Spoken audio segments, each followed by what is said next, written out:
السلام عليكم ورحمة الله وبركاته. مانتي أجاب نجن جيسان بدأ مجا جنة أوجا ديدمي لما وجتا درايفري كان موتو يو لمي مصري تأي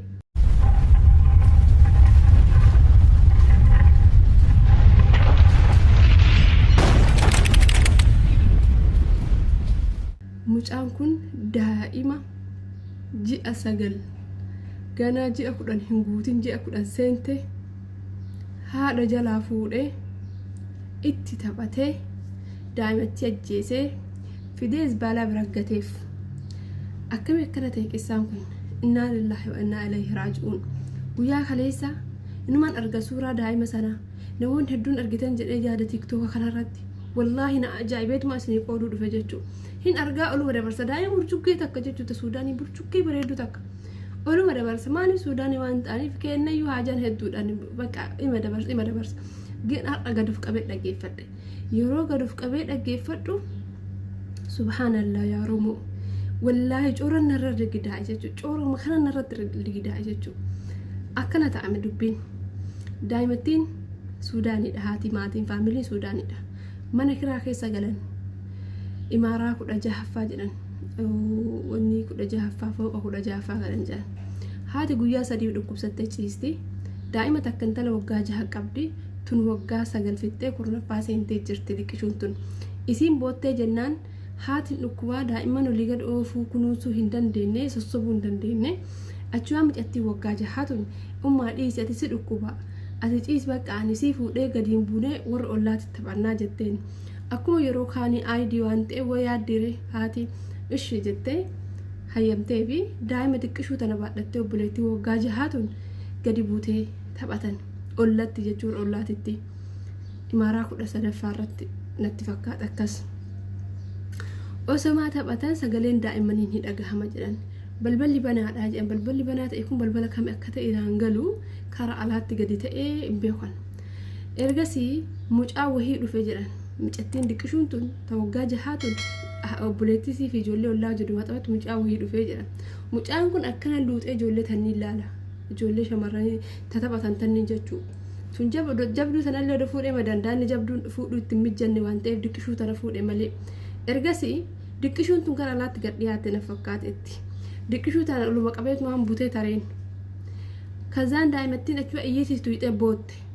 Haati iyyiitii homaatu osoo hin dhagahin qalbimmaan shakkiteet gadi buute. Yoo isin gabbuutu daa'imattii waggaa 6 sun boottee gaggabde. Saniin booda eessa soq omaan argine. Bakka adu shorxaa daawwalii achi jennu eegaa kidmaa hanga sa'aatii 24 keessatti nu eegaan dhufnaa jedhanii warri shorxaa. Kazaan akkuma kanattuu eenyu obsee eegaree fattashaa imaaraa keessa eegalan. Imaarama sana keessa naannoo mana fooqii sana keessa galu keessa fattashaa eegalan. Yeroo fattashan kazaan argachuu hin dandeenye daa'imattii tan. Nama lama jarima kan shakkan jechuudha. Shababa lamawii shakkan hin jiran imaarama sana keessa. Kazaan ittuma dhiisanii fattashamuu fi itti fufanii halkan sana bulanii homaa osoo finciin argatiin subhaanallah girrimina jedhe warabbal kaaba. Halkan sana bulanii ganama keessaa sa'aatii yeroon daa'imtu fudhatamte natti fakkaata akka masrii kana sa'aatii dheeru wongoru eengadda halkan sa'aatii 10dha. Sa'a 10 jechuun akka masriitti sa'a meeqa akka ta'e hin beeku akka arabaatti garuu halkan sa'a 10 jechuun yeroo namoonni rafan sanaa jechuudha. Eegas immoo ganama sa'a 8tti jedhan kan daa'ima kana reeffisii argame. Egaa kana maal godhanii bariisa irratti hiriyoonni abbaa jedhanii abbaa inni fattasha mataan itti fufanii osuma fattashan ilmoo isaanii eessaa argan isbaalaa biratti argan. Isbaalaa kana biratti wanni tu boba'aa jira jedhan ibiddi boba'aa jira jedhan. Lakkaa qoshaashaa akka waan gubuu fakkeessee namichi sun achumaan daa'imattii sun gubattuuf ibiddatti qabe gubattee habaddee haadhokatuuf dubbiin kun. Subhaanallah ibiddi kun immoo daa'imattii bira hin geenye. Daa'imattiin akkuma suuraa bira argitan kana akkama jirte jechuudha. Edaa namichoon daa'imattii fuudhee innaa lillahi wa innaa ilayhi raaji'uun itti fayyadamee natti fakkaata daa'imattii. Akka isaanillee jedhanitti daa'imattii itti fayyadamee saniin booda daa'imattiin أعوذ بالله من الشيطان الرجيم دون سين نفاره كميت دون دائم سبيين جي أسقالي ومجان دي وقاري دمي لما تفيدهم يصير عجيسي أشياء تدربي جاتشولا Kana mootuyyuu waa hedduu fayyadamaa kana kan haasa'u maatii miti. Maatiin haati ka jettu akkaataa daa'imti si harkaa baatan bichaa kana hin ta'e ergas yoo san bilbilanii poolisii yaamanii qorannaa eegalan jechuudha.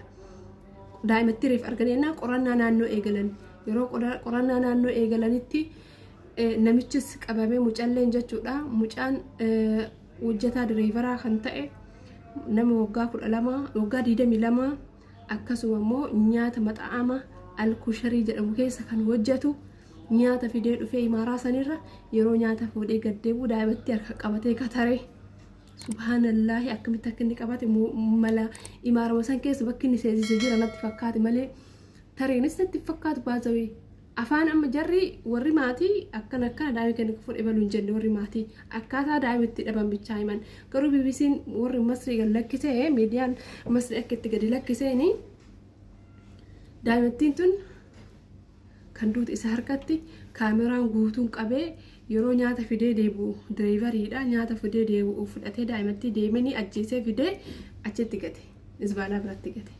Innaa lillahi wa innaa ilayhi raaji'uun qaama maantu daa'ima macaraa kanatti isa fayyadama sammuu maantu daa'ima macaraa kanatti isa fayyadama saa namoonni nuti waa irraa fudhannee irraa qabaabballee nyaannu kun haganuu ilmi namaa kun haganuu sammuu dhuufaa ta'ee ka sammuun isaa hin dalayin akkamitti direeverii hojjeta akkamitti namootaa nyaata fida girrimina jedhe bakka akka isaan jiranitti nafsiyaan isaa sobuudhaan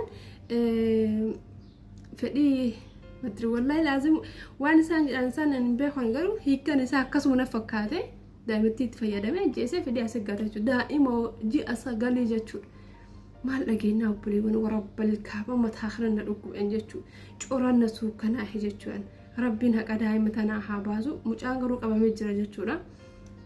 haadhaaf rabbiin sabrii haa kennu akkamis sabbarti billahi alaykum wallahi laazim inna lillahi wa inna ilayhi raaji'uun hoggama kana Masrii keessatti namitti wa'ii ilma tokkocha qabdi dhiirsa walolanii addaan bahan narraa fudhata jettee ilma isii akkam jaalattu akkam kunuunsitee barsiifachaa jirtu subhaanallah ajjeestee qaltee affeeltee nyaatte baaldii keessatti qabame foon mucaa sana baaldii keessatti qabame wanni diqqoo wa'ii kaafe jechuudha. Namittiin sun garuu qabamte isin ajaa'ibsiisa immoo namni ruuhii tana baase namni dhiiga wa'ii buuse osoo hin qabamne nafu rabbuma isa qabanama sana jechuudha. Namittii san seera dhiyeessanii gaafatan intarvii goonan waan jaaladhuu fi ilmoo kiyya ofii kiyyaa nyaachuudhaa inni narraa fudhachuurraa abbaatu narraa fudhachuu hedaa yeroo hedduu isa jala yaaddaha yoo inni bahu mana barumsaatu yoo bahu waan naggalu natti fakkaatu ana yaaddoon ilma kiyyaa na ajjeesee jira kan warra nyaadhee narra baqa ilma kiyya yoo ni cinqamu jiru jette namni jaalalarra ilmoo nyaata bashurree dhaasin subhanallah Masrii keessatti jechuudha kana siin dubbii kanis ni kaase wanti kunis ka dhagahame Masrii keessatti dhagahame waan isin ajaa'ibsee isin dhiisachuu inna lillahi wa inna ilayhi raaji'uun ka daa'imatti tanammoo addubanna suukkaneesse daa'ima dhiyoo Harargee keessatti daa'ima sunillee tamakkanaa isin taji'aatii yujeesin subhanallah yaa rabbi kiyyatu waasa uzu billahi min shaytaan rajiim daa'ima sanillee akkana godhe haati gadi baatee jennaan dafaree sanfaa abbaa yuka maal ko ormaa dubbanne kennafaa sun abbaa dabar abbatu akkas godhe Harargee keessatti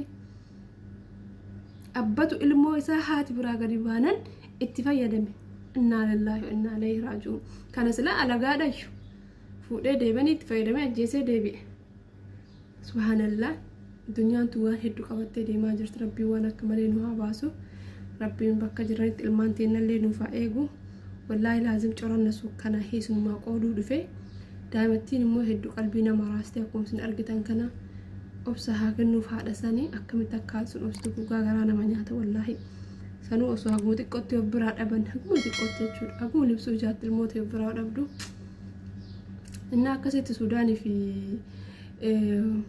manni Masrii walitti hojjetti jira jechuudha karaa miidiyaasinis argitan ta'a waa'ee daa'ima tanaa argitan namoonni hedduu yoo isin hin galle asumaan isin qooduu barbaadeeti wassalaamu alaikum viidiyoo yoo isinitti laayik gochuun dagatina